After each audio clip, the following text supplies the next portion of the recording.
Por isso eu acho que a mulher deve saber línguas, a mulher deve ser socialmente perfeita para poder, no caso do seu marido, ter obrigado por seus negócios, mas social life, ela está sempre em dia com o que acontece no mundo. Ela precisa ler muito, ela precisa ter uma cultura muito grande, mas ela não precisa se dedicar a alguma coisa. Enfim, ela pode encher a vida dela com aulas, com conferências, com uma série de coisas, mas não se dedica a um trabalho.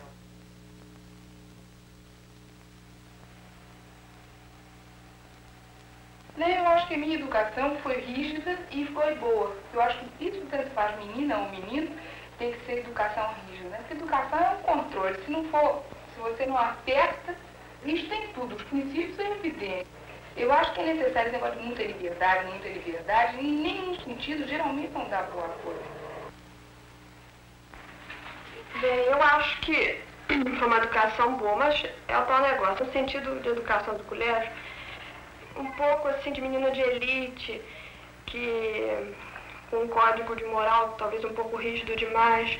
Depois, com a vida da gente, com a experiência, né, de cada dia, a gente vai vendo que não é bem assim, inclusive que não tem nada de elite, que a gente tem que enfrentar os problemas para os quais a gente talvez não tivesse tão bem preparada. É difícil, por exemplo, você pensar isso em termos de uma educação que você pudesse dar à sua filha. De modo que, quando os pais da gente, coitados, muitas vezes sem aviso nem nada, eles vão pensar que talvez nós vamos passar por determinadas experiências, nós já passamos por elas assim há muito tempo. Então eles vão nos avisar de uma coisa que nós já temos a nossa vivência própria. Talvez se tivesse tido uma experiência melhor, estaria muito mais capacitada para entender certas coisas e como tudo na vida. Como tudo na vida, né, gente?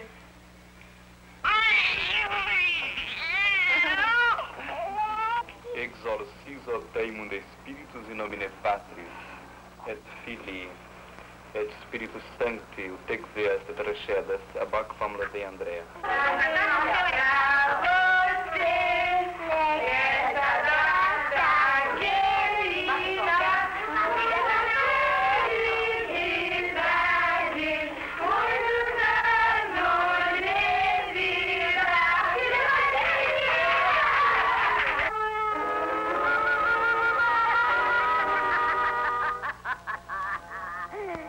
Esqueceram-se de mim, não é? Pois irão ver. Aqui estou eu, bem escondidinha. Vou deixar que as outras fadas façam suas profecias para depois eu fazer a minha.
Sou contra a experiência sexual antes do casamento, propriamente dito.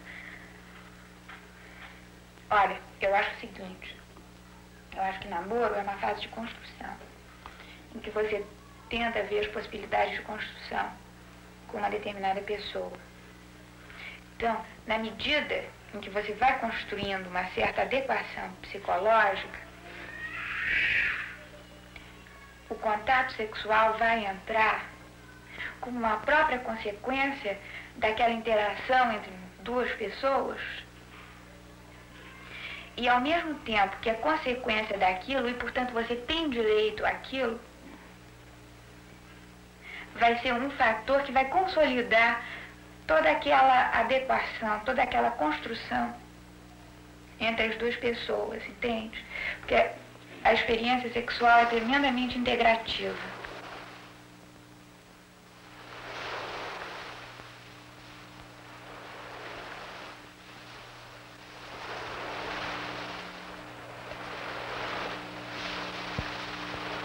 Olha, aí entra todo meus conhecimentos sociológicos e antropológicos, entende? Uma série de estudos que foram feitos, inclusive pela Margaret Mead, de sociedades em que aquilo que a gente acha que é perfeitamente normal, em comportamento sexual do homem ser o mais agressivo, da mulher ser a submissa, etc. Então ela mostra uma série de sociedades em que isso não se dá. Tem sociedades em que homem e mulher são igualmente agressivos em matéria sexual, e sociedades em que a mulher é que é agressiva, o homem é que é o passivo. Naturalmente que isso tudo está ligado a todo um complexo cultural em que, em relação desde a atividade econômica até maneira de socializar as crianças, até maneira de educar as crianças. A mãe geralmente na nossa sociedade é a figura gratificante, etc. O pai é a figura autoritativa.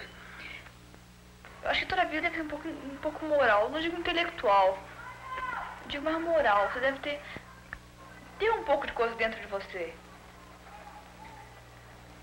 Eu acho que o sexo é muito puro, é muito bonito para ser levado como está sendo levado. A gente vai ter muito mais respeito por ele do que tem.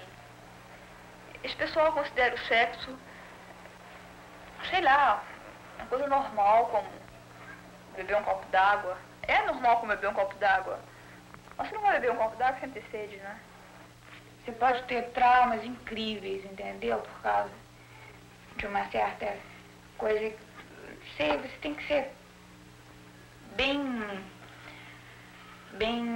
racional e ver os problemas bem claro, e até que ponto certo tipo de contato sexual que você sabe que não vai poder levar a uma total satisfação. Então, isso é uma coisa que é traumatizante, profundamente traumatizante. Então, você vai ter que dosar, você vai ter que se inibir conscientemente, sabendo que você está fazendo aquilo, mas você está fazendo aquilo com um fim, entende? Um fim determinado. Mas isso é uma coisa que tem que ver como é que você vai poder fazer essa conciliação. Mas para mim, eu preferiria, não sei, casar virgem, entende? Ter a relação sexual já casada. O maior problema? A desorganização. Pode ser política, pode ser dos pais, que tem muitos pais que não viveram mocidade, então estão vivendo agora. Então tá indo um para cada lado. E os filhos ficam em casa com babás, com pessoas que não são indicadas para educação, entendeu? Essa confusão toda, inclusive de, sei lá, de sentimentos.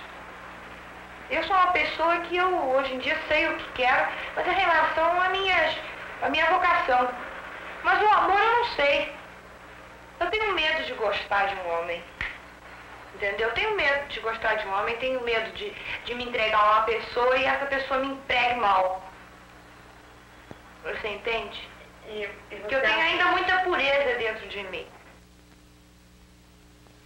Para mim, casamento não é brincadeira. Casamento é uma coisa muito séria. No fundo, é um sacramento. Eu acredito que seja um sacramento. Então, dependendo da circunstância. Em muitas horas, eu acho que pegar contra a castidade é uma obrigação. Sei. É um negócio meio assim difícil de se entender, mesmo muitas vezes, e tenho muitos problemas nessa área, realmente, porque, como eu estava dizendo, o problema da comunhão é uma coisa que eu gostaria de estar, assim, sempre participando e tudo. Há ocasiões em que não se pode. Mas eu acho que a mulher se inicia assim, sexualmente dentro de um papel passivo. Acontece, ela gosta, não tem por que resistir, ou tem, mas não resiste, e acontece, Sim. mas junto de uma entrega afetiva. Eu sou bastante conservadora e ainda acho que é melhor que a experiência seja depois do casamento. Por quê? Porque, não sei, eu acho que ainda há assim o que é a convicção mesmo minha e o que seja a educação, né? Mas ainda tenho assim eu acho que respeito pela própria pessoa, que eu acho que deve se guardar, eu já não digo, talvez dependendo muito eu acho que você diria como amor. Como eu disse, eu acho que a parte física para mim está muito ligada à parte espiritual. De forma que eu acho que para mim então seria assim um menosprezo da parte física, essa entrega, se não há uma convicção profunda de que aquela entrega do corpo, eu acho que é bastante importante, corresponda a uma entrega total também de alma. Daí mais nada. Não teve outra atração nenhuma que não vaidade, nunca. Em geral, todas as coisas que eu fiz foi por vaidade. E por isso eu acho que, não sei, e depois, não sei, eu gosto muito de liberdade. Uma liberdade que eu acho que eu não teria no casamento. Eu sozinha com uma amiga, outra coisa, mas, entende, abandonar de família e não ter, porque, uma coisa, eu tenho horror de ser dominada por um homem. Você teve um colégio de freira? Tive nos dois. Fui educada no Brasil e fui educada nos Estados Unidos. Eu poria minha filha no colégio freira. Eu poria num Som, numa Assunção, num Sacré-Cœur, na Rie. O ambiente, a tradição, que eu acho que nós precisamos disso. Que não dá certo. Eu acho que a independência exagerada da maneira que a mulher está querendo tomar não dá certo. Porque, inclusive, tem mulheres que se destacam de tal forma que não digo que chega a um complexo de inferioridade, mas enfim, não deixa o homem numa situação muito confortável, muito de the man of the house, the boss of the house. Eu, se não tivesse casado, eu acho que eu não sei, que eu estaria eternamente infeliz e não satisfeita comigo mesma. Eu estaria sempre querendo me casar. Por quê? Sempre me casar porque eu acho que a mulher só é realizada quando se casa. E o resto de dizer que uma mulher é inteiramente realizada e não é casada, eu não acredito nisso. Eu acho que seja vedada.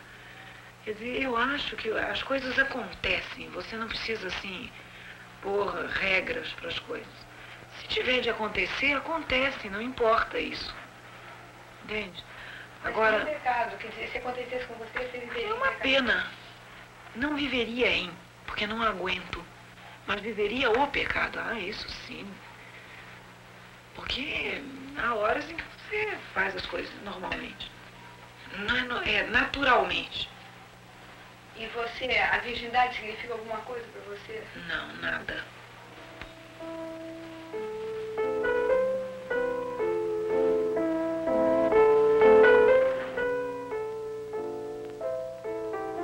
Não sei, porque eu acho que os homens, para os homens é pior serem traídos do que as mulheres serem traídas.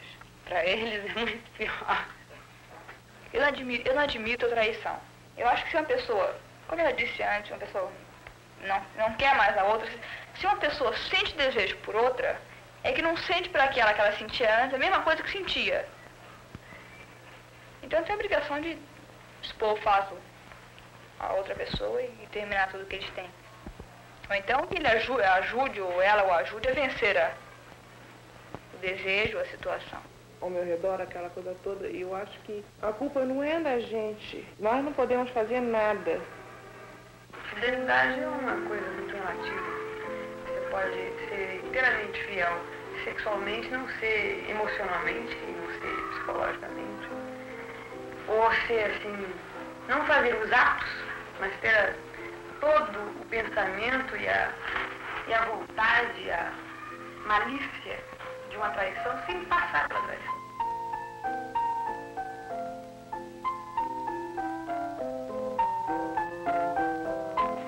Eu gostaria de ser uma pessoa ativa, de fazer coisas, mas é inteiramente, assim, contra a minha natureza, viu? Talvez um dia, se eu encontrar alguma coisa, assim, que realmente me entusiasme, aí eu faço, mas no momento não encontrei, assim, uma coisa que eu sinta que eu me daria, que eu me entregaria, que aquilo me tome por inteiro. Mas não vejo, assim, bem o caminho. Talvez uma confusão de ideias também. Me sinto feliz. Embora não tenha, assim, entusiasmo pela vida. Não, eu acho que foi aquilo mesmo. Eu não tinha absolutamente uma visão idealizada e super romântica do casamento, não, de jeito nenhum. Uma coisa que eu tinha que fazer aquilo, porque não era mais possível.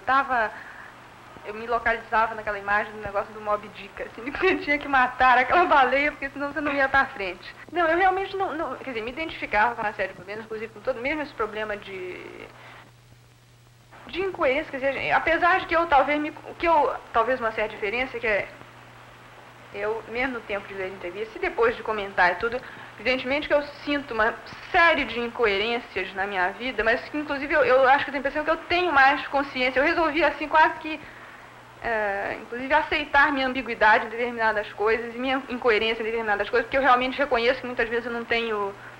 não consigo agir exatamente do jeito que eu acho que eu devo. Então, mas eu tenho a impressão que, nesse ponto, eu resolvi, quer dizer, vai ver que também não consegui, mas tenho a impressão que há um mínimo mais, assim, de lucidez da própria incoerência e da própria ambiguidade. Apoiada pelas entidades femininas MAF e CANDE, realizou-se em março de 1964 a Marcha da Família com Deus pela Liberdade, movimento esse que se propunha a preservar a democracia.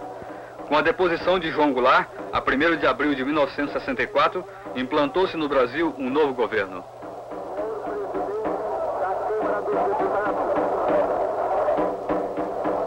Senhor Presidente do Senado Federal, senhores chefes de missões diplomáticas, senhores senadores e deputados,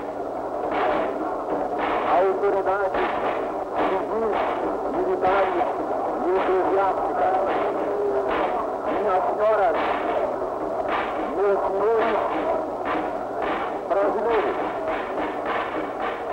o insigne privilégio me é concedido pelo Altíssimo Senhor Marechal Humberto de Alencar Castelo Branco, nesta tarde festiva e na praça onde se situam os 3 poderes do Estado, e transmitir a Vossa Excelência. Eu acho que a política deteriora um pouco o homem.